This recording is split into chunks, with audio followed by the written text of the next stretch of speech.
एक ही सरोवर पर तटों में दो प्राणी यानी पक्षी आपको देखने को उपलब्ध होते हैं। ध्यान दीजिए कि हम वहाँ पर बैठे हैं सरोवर के तट पर। वहाँ पर दो पक्षी आते हैं और वे भी बैठ जाते हैं तालाब के कम पानी में। बैठने का मतलब वो खड़े हो जाते हैं। एक शांत भाव के साथ उस ओर नज़र रख रहा है जहाँ पर अपना उसका खाद्य है। दूसरा भी वह नज़र रख रहा है। एक ही पैर से एक पैर को ऊपर किया है और एक पैर को नीचे किया है। खड़ा है। ऐसा लग रहा है कि वह तपस्या कर रहा है। तप अनेक प्रकार के हुआ करते हैं, तो वह भी कर रहा है। करते करते करते वह ऐसा कर रहा था कि नज़र बिल्कुल उसकी स्थिर वहीं पर थी। कब वह मछली आए और उसको हम उठा लें। अब दूसरी ओर दूसरा है। इन दोनों को परीक्षित करना सामान्य व्यक्ति का काम नहीं है। दोनों चोंच वाले हैं। दोनों लंबी गर्दन वाली हैं। दोनों के पैर अपने समान हैं। दोनों के पंख उड़ने के लिए अपने समान हैं। देखने को दूध से धुले हुए से दोनों हैं। एक भीतर से भी दूध से धुला हुआ है, वहीं पर रह रहा है, किंतु मछली की ओर उसकी दृष्टि नहीं है। और दूसरे दो पक्षी है बगुला, जिसका नाम है, वह बार बार मछली की ओर देख रहा है। वहीं पर मोतियां हैं, लेकिन मोतियों की ओर उस बगुले का कोई ध्यान नहीं है। किंतु वहीं पर दूसरी ओर जो हंस बोला जाता है, जब कभी भी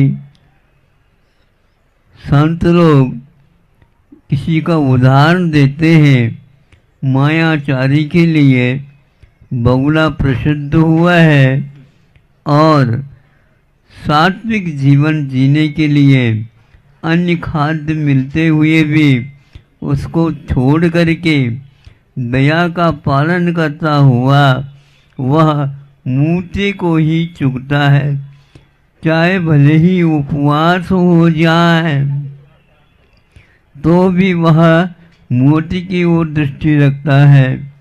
इसको परमहंस भी बोलते हैं। ऐसे सात्विक जीवन जीने वाला कि भावों के ऊपर जीवन चलता है। आप भले ही बाहर से सफ़ेद वस्त्र पहनो तो भी भीतर के परिणाम और भिन्न वर्ण वाले भी हो सकते हैं। बुरा नहीं मानना भैया, उदाहरण ये ऐसा है, हम क्या करें। लेकिन आप भी समझते हैं कि महाराज हमारा ऐसा ही चलता है। चलता मतलब पूरा का पूरा वैसा ही नहीं, लेकिन फिर भी हम इस बात को समझते हैं कि चोर भी चोरी करता है, चोरी है इसलिए वह डरता भी है, इसलिए डरता है कोई पकड़ ले तो क्या करूं, लेकिन फिर भी चोरी करता है। चोरी करना ठीक नहीं है, ये भीतर से जो जानता है, एक न एक दिन उसके लिए ऐसा अवसर मिल सकता है कि मुझे छोड़ देना चाहिए। उसी प्रकार यह चल रहा है, तो मूर्ति मिलेगा तो लेऊंगा, नहीं तो नहीं लेऊंगा। मछली मेरा खाद्य नहीं है। इसी प्रकार आप लोगों को समझना चाहिए। संतों ने, ऋषियों ने बताया है कि हमारे जीवन में कष्ट होता है, लेकिन हम श्रम करें और सात्विक मूर्ति का निर्माण करें, फिर उसका सेवन करें। यह जीवन में यदि आता है, यह बताने की कोई आवश्यकता नहीं, यह झूठ है कि सही है। झूठ सही जो कुछ भी है वह अपने लिए है, अपने भीतर है। हम समझते हैं यह झूठ ठीक नहीं है। यह ठीक नहीं है कि हम निर्दयता के साथ दूसरे के जीवन को समाप्त करके हम अपना निर्वाह करें। इसके अपेक्षा से श्रम करके थोड़ा सा भले ही हमें उपाय हो उतना ही प्राप्त करें, किंतु आगे ये ध्यान रखें कि नहीं, दूसरे के जीवन को तकलीफ दे करके उनके ऊपर दया न करके, उनको कष्ट पहुंचा करके हम अपने जीवन जीना नहीं चाहेंगे।